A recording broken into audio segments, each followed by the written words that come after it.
Olá, muito bom dia para você. Vai voltar à Câmara dos Deputados o projeto que regulamenta os aplicativos para transporte de passageiros. Senadores tentaram chegar a uma proposta que agradasse tanto a taxistas quanto a motoristas de Uber e outros aplicativos. O texto sai do Senado sem alguns pontos polêmicos da matéria original. Depois de mais de uma hora de reunião, os líderes decidiram votar o projeto. Tem muita discordância, tem gente que pensa de um jeito, gente que pensa de outro. Então, como não houve um entendimento de todos os líderes para fazer o encaminhamento, nós vamos votar o projeto original. Eles também concordaram em mudar o texto em pelo menos 2 pontos. A obrigatoriedade da placa vermelha, que deixa de existir para os transportes individuais com aplicativos, e também a titularidade, ou seja, a propriedade do veículo. Já em plenário, a votação foi bem agitada. Teve senador que defendeu que houvesse mais mudança no texto, já que ele teria de voltar para a Câmara dos Deputados de qualquer jeito. Tirar a placa vermelha, tirar a titularidade do carro, a gente acertar a questão do registro de carro em outros municípios, aceitar e baixar o percentual de contribuição dos motoristas para 10% e não 25%. No final, o texto aprovado pelo plenário do Senado diz que vai haver a retirada da exigência da placa vermelha, há também a retirada da exigência de que seja carro próprio do motorista e, para além disso, os senadores também incluíram que deve haver uma fiscalização do município aos motoristas. O texto original da Câmara previa que os municípios também poderiam regular o serviço dos aplicativos. Agora cabe aos deputados decidir se aceitam as mudanças feitas pelos senadores. E foi grande a movimentação de taxistas e motoristas de aplicativos no Senado nesta terça-feira. Durante a manhã, representantes das duas categorias protestaram em frente ao Congresso Nacional. Durante o fim de semana, a campanha intensa dos aplicativos de transporte contra o projeto que regulamenta o serviço. E-mail, mensagem pelo celular, redes sociais, teve de tudo, até propaganda no rádio e na TV. O senhor recebeu muito e-mail, muita manifestação contra o projeto? E-mail, Facebook, aqui no corredor também, muita pressão, até de alguma forma deseducada, agressiva, mas não altera nada. O senhor recebeu muitas manifestações, muitas mensagens sobre isso? Muitas, claro, tenho recebido muitas. A terça-feira amanheceu agitada do lado de fora do Congresso. Centenas de carros enfileirados representaram taxistas e aplicativos. Nós somos a favor que esteja dentro da regulamentação, que eles entrem da mesma forma que o profissional entre, através da concessão pública, que eles tenham uma qualificação profissional, que eles tenham um veículo também dentro da padronização. Eles teriam que preocupar em adequar-se à modernidade, né? A modernidade chegou e a gente não pode ter um retrocesso. Quem perde com tudo isso é a população. A gente não quer briga com taxista, a gente não quer briga com categoria alguma. A gente só não aceita ser legalizado um projeto onde a gente não participou. Aqui dentro, pressão também dos dois lados. O autor do projeto original, o deputado Carlos Zaratini, veio acompanhar a votação e acabou abordado por manifestantes. Nós estamos defendendo os motoristas, exatamente, e o direito de você ganhar dinheiro, porque no sistema atual, quem está ganhando dinheiro é a Uber, que é uma multinacional. Nos corredores, expectativa para ver quem poderia acompanhar a votação em plenário. Cada lado teve direito a 10 vagas nas galerias. E vamos acompanhar agora a programação de hoje para as comissões do Senado. Às 9 horas, na Comissão de Desenvolvimento Regional e Turismo, pode ser votado o projeto que prevê a formação de consórcios públicos para a compra de equipamentos usados no combate aos efeitos das secas. No mesmo horário, a Comissão de Transparência, Governança, Fiscalização e Controle reúne-se para votar matérias, entre elas o projeto de lei sobre programas de fidelidade, para garantir ao consumidor a informação sobre a validade dos pontos. Na Comissão de Assuntos Sociais, podem ser votados projetos que regulamentam profissões, entre elas as de condutor de ambulâncias, educador social e despachante documentalista. E projetos sobre concessões para rádios e TVs estão na pauta da Comissão de Ciência e Tecnologia. Às 10 horas, a Comissão de Constituição e Justiça, os senadores podem votar lá projeto que aumenta penas para adultos que utilizam crianças ou adolescentes para a prática de crimes.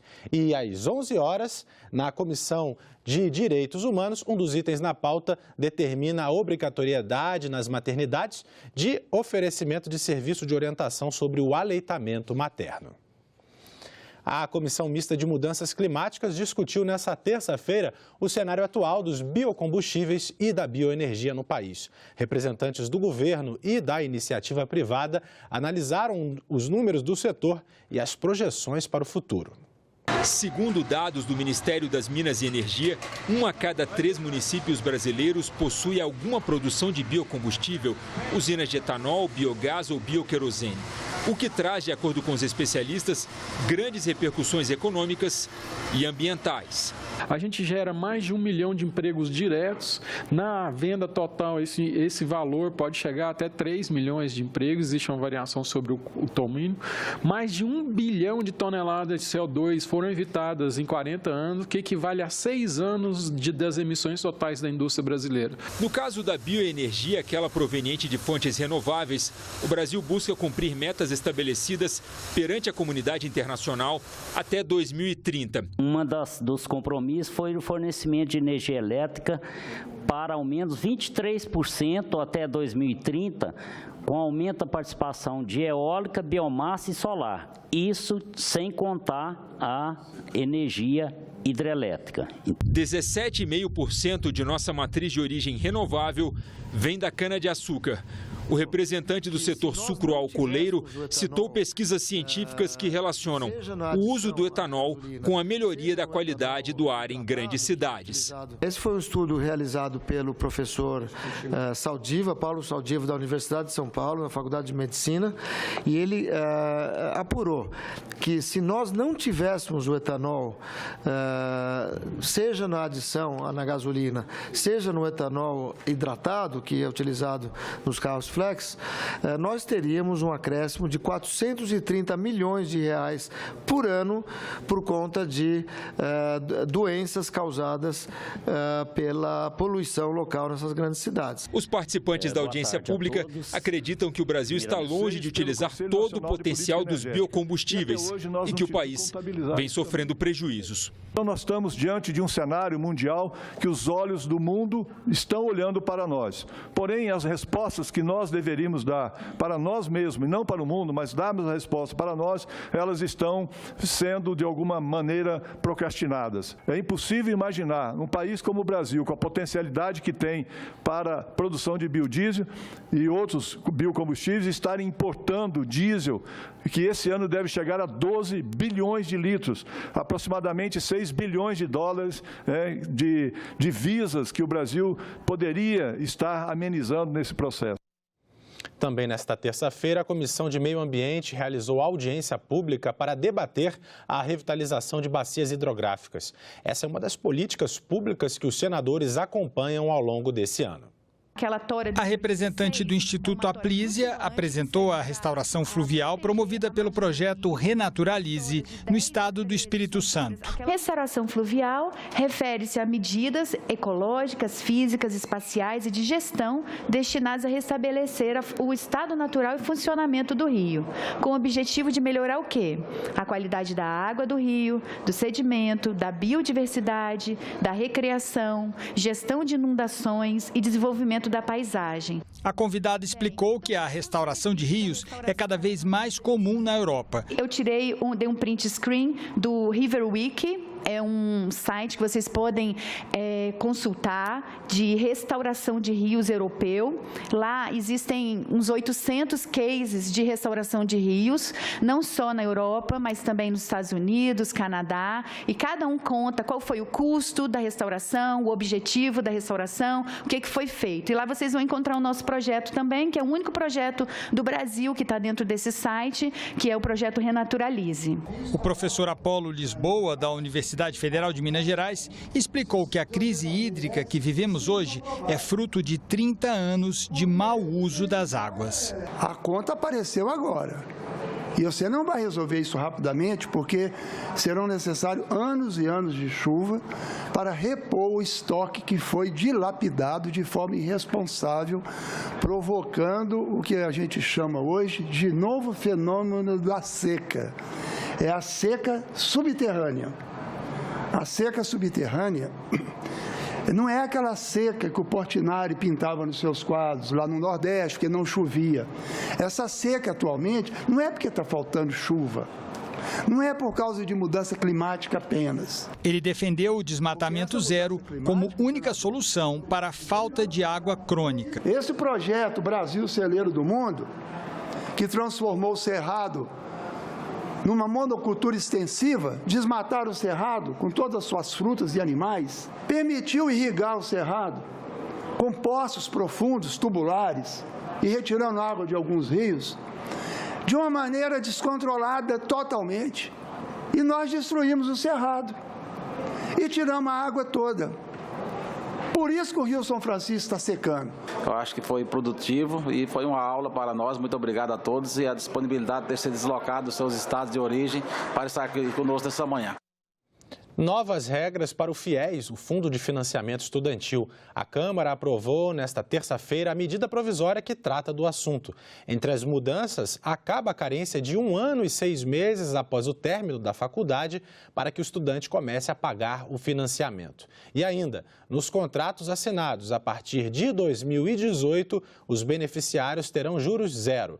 Outra matéria aprovada pelos deputados inclui, na área abrangida pela Sudene, 84 municípios, sendo 81 de Minas Gerais e 3 do Espírito Santo. Ambos os textos vão ser examinados agora pelo Senado. Uma das tarefas do Senado é votar leis que afetam o presente e o futuro de quem vive no Brasil.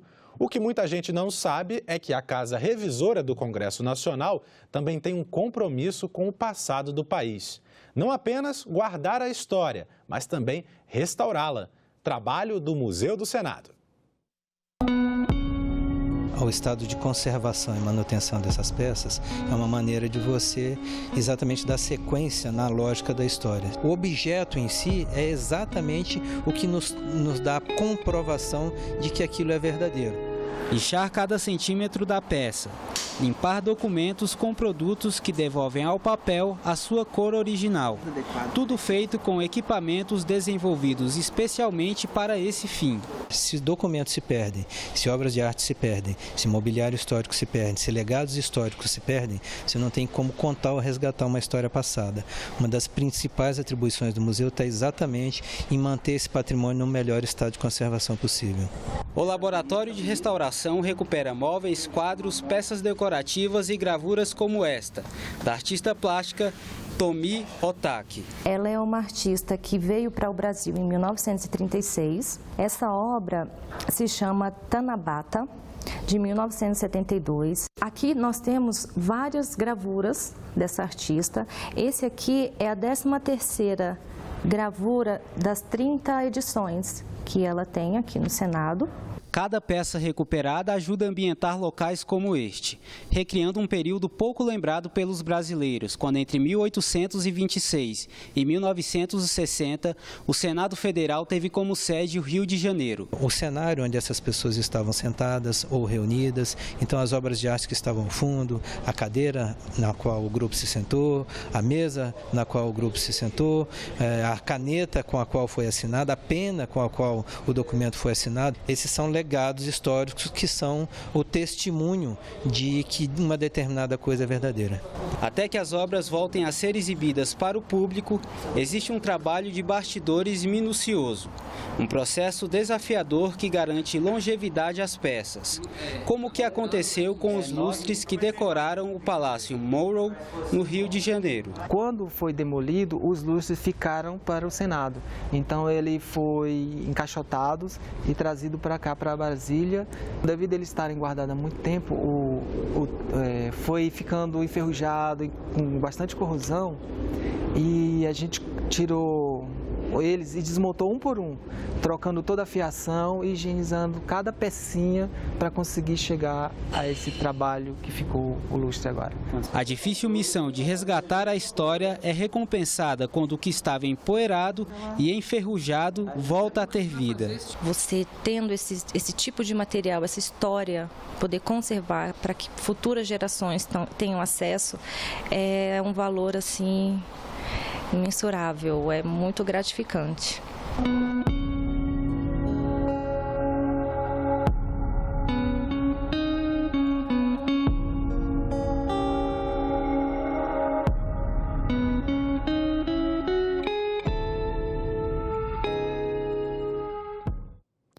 E essas foram as nossas notícias de hoje. Você pode rever as reportagens que mostramos aqui na nossa página na internet, senado.leg.br/tv.